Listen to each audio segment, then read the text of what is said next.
जय सिया राम। कैसे हैं आप सब? एक बार फिर से स्वागत है आपका आपके चैनल सिया राम में। आज मैं आपको इस वीडियो में नाग पंचमी की सबसे पौराणिक कथा सुनाऊंगी। जब नागदेव बने थे भाई। प्राचीन काल में एक सेठ जी के 7 पुत्र थे। सातों के विवाह हो चुके थे।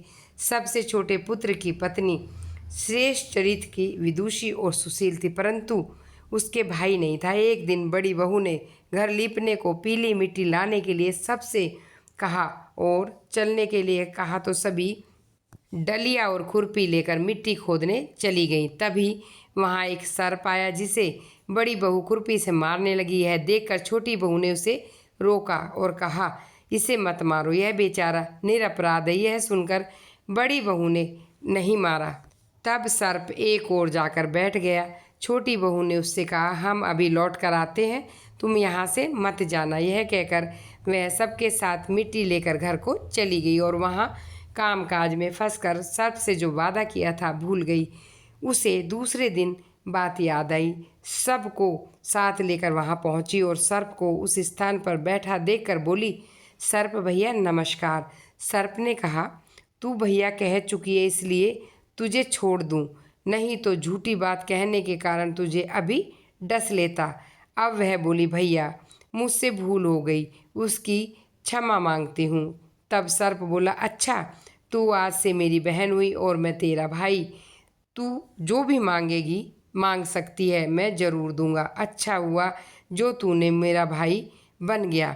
कुछ दिन व्यतीत होने पर वह सर्प मनुष्य का रूप लेकर उसके घर आया और बोला कि मेरी बहन को भेज दो। सबने कहा, इसके तो कोई भाई नहीं है। तो वह बोला, मैं दूर के रिश्ते का भाई हूँ, बचपन में ही बाहर चला गया था। इसके विश्वास दिलाने पर घर के लोगों ने छोटी को उसके साथ भेज दिया। उसने मार्ग में बताया, मैं वही सर्प हूँ, इसलिए तू डर मत। जहाँ चलने में कठिनाई हो वहाँ मेरी पूँछ पकड़ लेना और कहना कि भैया मुझे परेशानी आ रही है, मैं तुम्हारी बातें सुन लूँगा और तुम्हारी परेशानी दूर कर दूँगा। इस तरह से वह घर पहुँच जाती है। वहाँ के धन ऐश्वर्य को देखकर चकित हो गई। एक दिन सर्प की माता ने उससे कहा, मैं एक काम से बाहर जा रही हूँ, तू अपने भाई को ठंडा दूध पिला देना। उसे यह बात ध्यान ना रही। उसने दूध गर्म कर दिया जिसमें उसका मुंह जल गया। यह देखकर सर्प की माता बहुत क्रोधित हुई, परंतु सर्प के समझाने पर शांत हो जाती है। तब सर्प ने कहा, बहन को अब उसके घर भेज देना चाहिए। तब सर्प और उसके पिता ने उसे बहुत सा सोना चांदी दिए और उसको घर पहुंचा दिया। इतनी सारा धन देखकर बड़ी बहू ने कहा, भाई तो बड़ा धनवान है, तुझे तो उससे और भी धन लेना चाहिए। सर्प ने यह वचन सुना तो वह वस्तुएं सोने की लाकर दे दी। यह देखकर बड़ी बहू ने कहा, इन्हें झाड़ू से झाड़ूंगी तो वह भी सोने की होनी चाहिए। तब सर्प ने झाड़ू भी सोने की लाकर दे दी। सर्प ने छोटी बहू को हीरा मणियों का एक अद्भुत सा हार दिया। उसकी प्रशंसा उस देश की रानी ने सुनी और वह राजा से बोली, सेठ की छोटी बहू का हार यहाँ आज ही आना चाहिए। राजा ने मंत्री को हुक्म दिया, उससे वह हार लेकर शीघ्र उपस्थित हो। मंत्री ने सेठ जी से जाकर कहा कि महारानी छोटी बहू का हार पहनेंगी, वह उसे लेकर मुझे दे दो। सेठ जी ने डर के कारण छोटी बहू से हार मांग कर दे तो दिया। छोटी बहू को यह बात बहुत बुरी लगी। उसने अपने सर्प भाई को याद किया और आने पर प्रार्थना की, भैया रानी ने हार छीन लिया, तुम कुछ करो।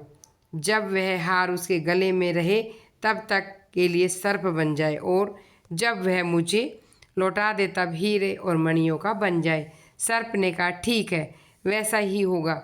वैसे ही वह सर्प बन गया जैसे ही रानी ने पहना। यह देखकर रानी चीख पड़ी और रोने लगी।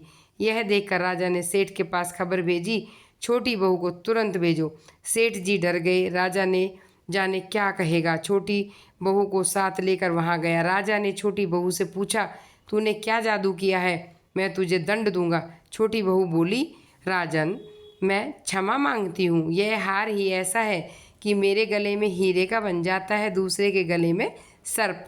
यह सुनकर राजा ने सर्प बना हार को देखकर कहा, अभी पहन कर दिखाओ। छोटी बहू ने जैसे ही उसे पहना वैसे ही हीरे का बन गया। यह देखकर राजा को उसकी बात पर विश्वास हुआ। उसने प्रसन्न होकर बहुत सी मुद्राएं पुरस्कार में दे दी। छोटी बहू अपने हार और मुद्राएं सहित घर लौटी। उसके धन को देखकर बड़ी बहू और भी जलने लगी। उसके पति को सिखाया, छोटी बहू के पास कहीं से धन आया है। यह सुनकर उसके पति ने अपनी पत्नी को बुलाकर कहा, ठीक ठीक बताइए, धन कहाँ से लाई है। तब वह सर्प को याद करने लगी। तब उसी समय सर्प प्रकट होकर कहा, यदि मेरी धर्म बहन के आचरण पर संदेह प्रकट करेगा तो मैं उसे खा लूँगा। यह सुनकर छोटी बहू का पति बहुत प्रसन्न हुआ और उसने सर्प देवता का बड़ा सत्कार किया। उसी दिन से नाग पंचमी का त्यौहार मनाया जाता है और स्त्रियां सर्प को भाई मानकर उसकी पूजा करती हैं। अगर आपको यह वीडियो पसंद आए तो कृपया कमेंट करके ज़रूर बताएं। आज की वीडियो में बस इतना।